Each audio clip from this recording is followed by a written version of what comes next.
पुढच्या बातमीकडे नाशिक शिक्षक मतदारसंघाच्या निवडणुकीत शिवसेनेचा उमेदवार असतानाही अजित पवार गटानं स्वतंत्र उमेदवार रिंगणात उतरवलाय।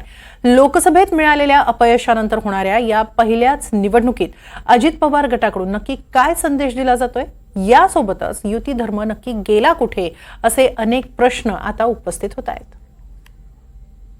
निश्चितपणे नाशिक विभागाची शिक्षक मतदारसंघातली ही जागा शिवसेना महायुतीला सुटलेली आहे आणि दराडे साहेबांना त्या ठिकाणी उमेदवारी माननीय मुख्यमंत्री महोदय एकनाथजी शिंदे साहेबांनी घोषित केलेली आहे आणि शिवसेना महायुतीचे उमेदवार म्हणून आम्ही त्यांचा अधिकृत एव्ही फॉर्म सकट फॉर्म त्या ठिकाणी दाखल केलेला आहे। राहिला विषय इतर कोणी जर फॉर्म भरलेला असेल तर वरिष्ठ पातळीवर या संदर्भातली चर्चा होईल आणि ही जागा शिवसेनेला सुटल्यामुळे इतर पक्षांचे जर कोण असतील महायुतीचे तर ते त्या ठिकाणी माघार घेतील।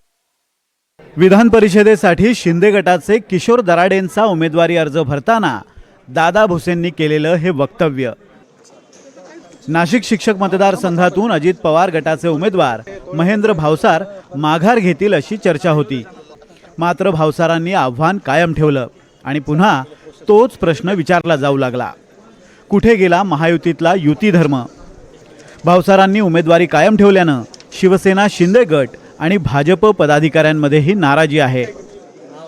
भारतीय जनता पार्टीची भूमिका हीच असणार आहे की महायुतीचा जो उमेदवार आहे म्हणजे किशोरजी दराडे त्यांच्या बरोबरच भारतीय जनता पार्टी असणार आहे। जे काही प्रदेशाने ठरवलं, आमच्या वरिष्ठ नेत्यांनी ठरवलं, त्या माध्यमातून आम्ही किशोर दराडेंच्या मागे आम्ही आहोत। एक बैठक पण भारतीय जनता पार्टीच्या नाशिक महानगराच्या कार्यालयात आपण बैठक पण घेतली आहे। जेव्हा महायुतीचा किशोर दराडेंचा फॉर्म भरण्यासाठी सांगितलेलं तर आम्हाला वरतून तसं फॉर्म भरण्यासाठी जाण्यासाठी सूचना दिल्या, त्याप्रमाणे आम्ही आमदार असतील, मी असेल, आम्ही जाऊन फॉर्म त्यांच्यासोबत फॉर्म भरायला गेलो। अजित पवार गटाचे जे उमेदवार आहे महेंद्र भावसार त्यांचं काय, आपण त्यांना पाठिंबा नाही आपला काय करतो? नाही, आता त्यांचा विषय वरिष्ठ पातळीवर काय अजून काय ठरतं, त्यांचा पाठिंबा घेतला जातो किंवा काय त्यांना थांबवलं जातं, त्यामुळे आता वरिष्ठ निर्णय घेतील। लोकसभेच्या निवडणुकीत राष्ट्रवादीच्या आमदारांच्या विधानसभा मतदारसंघात महायुतीचे उमेदवार पिछाडीवर होते, त्यावरूनच युती धर्म पाळला गेला नसल्याच्या चर्चा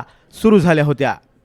लोकसभा निवडणुकीतून धडा घेऊन विधान परिषद निवडणुकीसाठी महायुतीचे नेते आता जोमानं कामाला लागतील अशी अपेक्षा असताना नाशिक शिक्षक मतदारसंघात शिंदे एकीकडे मुंबईत सुनेत्रा पवारांचा राज्यसभेचा उमेदवारी अर्ज भरताना शिंदे गट आणि भाजपचा एकही नेता उपस्थित नव्हता, तर नाशिकमध्ये शिक्षक मतदारसंघ निवडणुकीत भाजपनं शिवसेनेच्या उमेदवाराला पाठिंबा दिलाय, त्यामुळे महायुतीत फाटाफूट होणार का असा प्रश्नही उपस्थित होतोय।